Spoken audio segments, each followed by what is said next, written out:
So what about IBD? That's inflammatory bowel disease.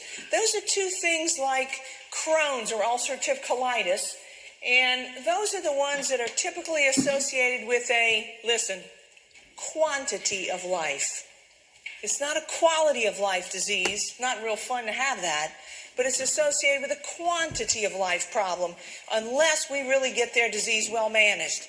Now, I want you to look at this question, and then I want to tell you something that I hope you know, and if you don't, I'm going to tell you. A 55-year-old was diagnosed with Crohn's disease about 5 years ago. You or her PCP. Which findings today might be related to her Crohn's disease? And it's a select all that apply. Well, listen, if you have Crohn's disease, for whatever reason, you're at increased risk of a DVT. If you have Crohn's disease, you're more at risk for an eye problem called iritis. If you have Crohn's disease, you're at high risk for arthritis. So I would circle number 1, I would circle number 3, and I'd circle number 4. Even though these seem very remote from colon problems, they're associated with Crohn's disease.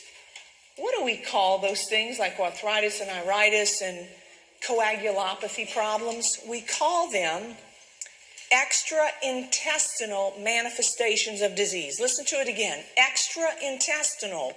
That means outside the intestines. Extraintestinal manifestations of Crohn's disease. And so sometimes patients don't present with the classic Crohn's disease GI symptoms.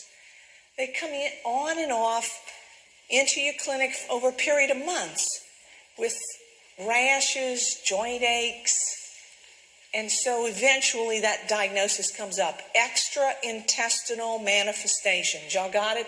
So what's the most common of those? Arthritis. All right, that's a common presentation. And you know, in a 55-year-old, you might say, well, you sound kind of young for arthritis, but it sounds like you have arthritis. Yeah, you do, associated with something else. Well, colorectal cancer is like a really, really big deal. In the United States, it's the second most common cause of cancer deaths. What's number 1? Lung cancer, exactly. We are seeing so many people in their 30s and 40s with colorectal cancer that within the last 4 months, the American Cancer Society has taken the step and they have changed the initial age of screening with a colonoscopy from 50 to 45 years old. Not with risk factors. This is no risk factors. The first initial screening for colorectal cancer, American Cancer Society, age 45. It is too new to be on your exam. But my goodness, you need to know that for your clinical practice. So here's how it goes. There are people in this room, I don't know who you are, and I suspect you don't know who you are either. Right now, growing in your gut is a polyp. And over time, well, let me go back to being this polyp. This polyp, 2/3 of them are adenomatous. That means that they have the potential to transform into a malignancy. 2/3 of polyps that grow in guts have that potential. Over time, that plain old polyp is going to become dysplastic, and then it's going to turn into a malignancy. The period of time that it takes to go from a plain old polyp to a malignancy is about 10 years. And that's how we got the screening interval of a colonoscopy every 10 years. And now American Cancer wants us to start it at 45 instead of age 50. All right? So that's what you need to know about that. You know, we have a number of ways to screen people. In the United States, only about 1 of every 3 people who are supposed to be screened is actually screened. Because when you tell people or describe a colonoscopy to them, they usually look at you and say, ask me next year. That's what they tell you. Ask me next year. And so what I would say is, any way that we can get them screened, we really want to do that. So have y'all seen the little box with legs? Patients call it poop in the box. They'll say, I want to do that poop in the box test. Well, good poop in the box. I'm glad you want to poop in the box. But poop in the box will detect that you have colorectal cancer. It doesn't detect the presence of polyps. So you have to really just kind of explain to them why a colonoscopy is considered to be the gold standard. Because listen, when we do a colonoscopy in you, if we identify a polyp, what we will do is go in, snare it, remove it, and you know what? We have just eliminated your risk of colorectal cancer. You got it? So it's important for screening because this is such a common cancer in the United States. I am changing organs. I'm leaving the gut and I'm moving to the liver. Everybody has one. I know that everybody in this room has a liver. And inside your liver, you're producing hundreds of liver enzymes. 6 enzymes get all the attention. And you need to know these 6 enzymes. There's ALT and AST. Those are just general liver enzymes. Hey, liver, how you doing today? That's what an ALT and AST tell you. I'm doing okay today. No problems today. A PT and albumin, those are liver function tests. Because it lets you know how well the liver is making things like blood clotting factors. And if you want to know how well the liver is getting rid of things, its excretory capacity, you look at the patient's bilirubin and alkaline phos. And when you look at all of those together, you can get a decent idea about how that patient's liver is functioning. Now, I cannot even begin to tell you how much time you are going to spend with patients who have elevated liver enzymes. You're never going to believe how much of your time it takes. They're going to be fine. You're going to send labs off and get a metabolic panel or LFTs. Those results are going to come back and they're elevated. And then you got to get to the bottom of it.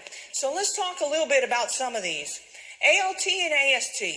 Listen, in your liver you have cells called hepatocytes. And the job of some of those hepatocytes is to hold ALT and AST. And every day you and I both have hepatocytes that hold those enzymes that die. And when they die, they spill their contents.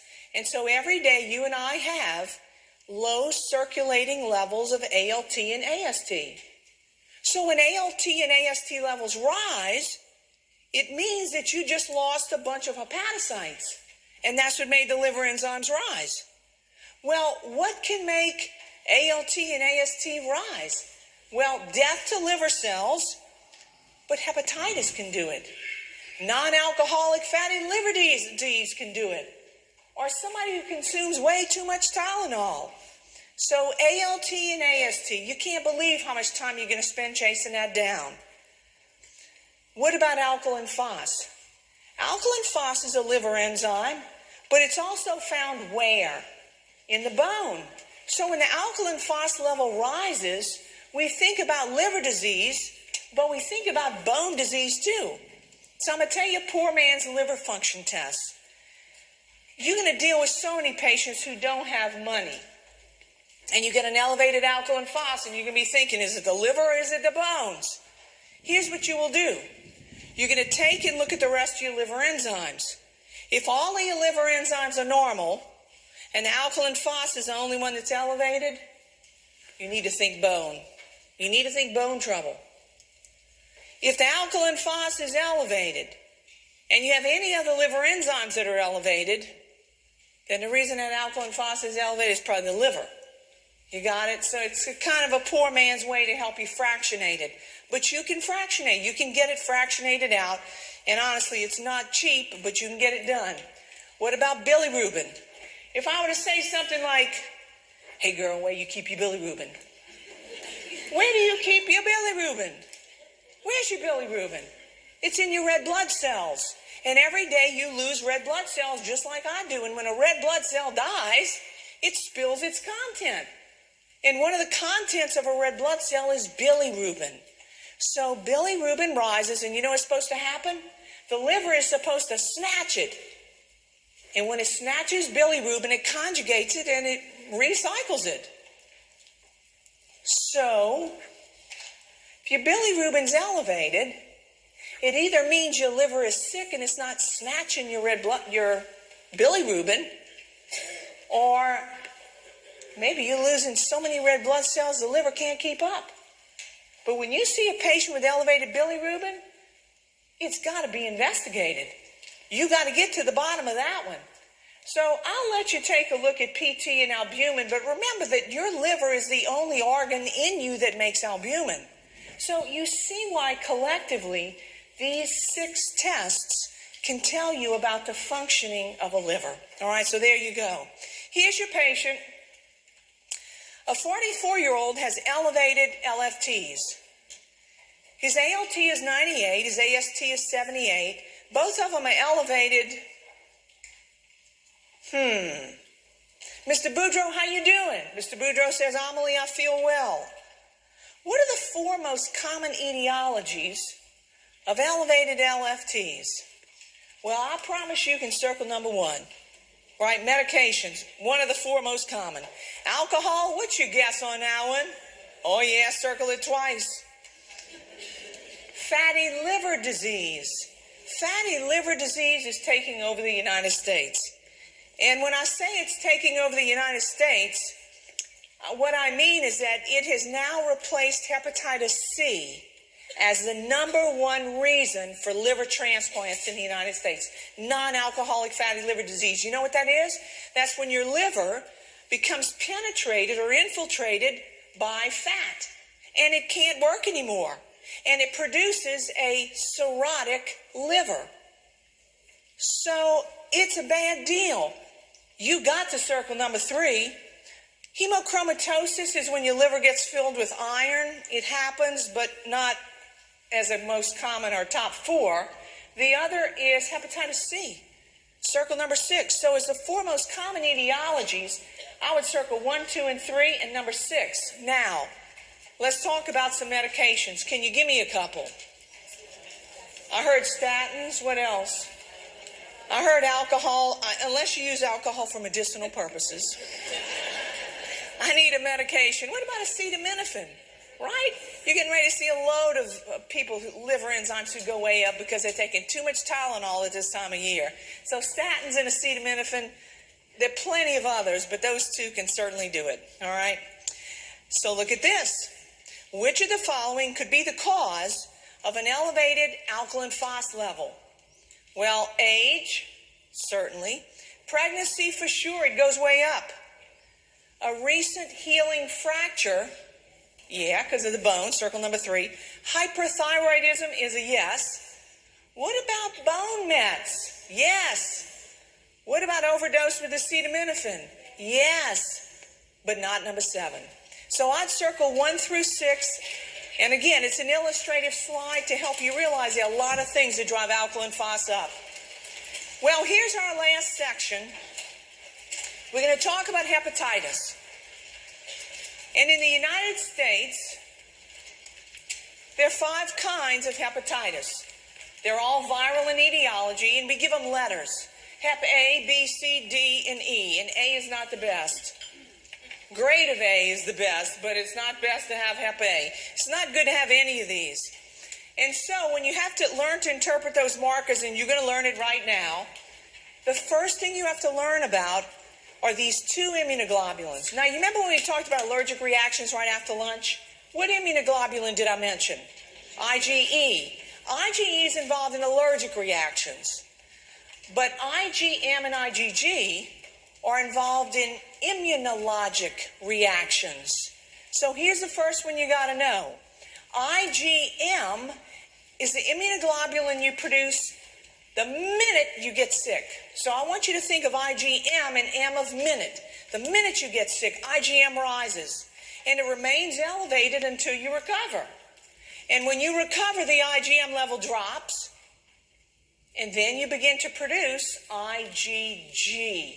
And that second G, I want you to remember, means Gone. All right, gone. It means the infection is gone. So those are the two markers that we use to interpret hepatitis A. So let's take a look. If the patient's IgG is positive, what does that mean? It means, yeah, the infection is gone. It means the patient is immune. That's why you could make IgG. If your IgM is positive, M the minute you get infected, it's acute infection, right? And then finally, if the IgM is negative, you're not infected. If the IgG is negative, you're not immune. You're not immune, you're not infected. Is this a patient you'd want to consider for Hep A immunization? Yes. Hep A is a breeze and you got it. Hepatitis B is the toughest of the three, but it's not hard. There are three additional markers you got to learn for hepatitis B. Here's your first one. It's a Hep B surface antigen. Anytime the Hep B surface antigen is positive, it always means the patient's infected. They're either infected right now or they were infected in the past. But you don't want their blood if you need a transfusion. The second marker is the anti-HBs, which is the hepatitis B surface antibody. Anytime that's positive, it always means the patient is immune. They're immune. If you're immune, I got a question for you. How did you get to be that way? Are you immune because you got the immunization? Or are you immune because you recovered from the disease? Hold on to that thought. The third of the markers that you need to know is the anti-HBC. See that little C right there? You know what it stands for? Core. The core of the virus. That's an antibody to the core of the hepatitis B virus. The only way to make that antibody is for the virus to have been inside of you. All right? So those are the three you need to know. Let me show you how they work. Take a look at your first patient. Hep B surface antigen is positive. Are they infected? Yes. Antibody is negative. If you're infected, I want to know, are you acute or are you chronic? What story does the M tell? The M says acute, right? So what's your interpretation of this one? Acute hepatitis B. Everybody see it? You have acute hepatitis B. Are you surprised that the core is positive? Well, no, because it's in them right now. All right, so that's what this patient's got. Acute hepatitis B. Look at your next patient. Surface antigen negative. Are they infected? No. Surface antibody negative. Did they make antibodies? No, they didn't do that. And their core is negative, so the virus has never been inside of them. What is this patient? They're not infected. They're not immune. Is this somebody you'd like to get a Hep B immunization in? Yes. So Hep B immunization is going to decrease their risk of hepatocellular carcinoma. Because when you get Hep B, that's what the risk is. Look at your next patient. Surface antigen negative. Are they infected? No, they're not infected. The antibody, surface antibody is positive. What does that mean? It means they're immune. If you're immune, I have a question for you. How did you get to be that way? Did you get the immunization? Or did you recover from the disease? What story does the core tell? The core says, no virus in this patient. Immunization, right? So they became immune because they got the immunization. Man, we like to see people like that. I hope that's what you look like right now.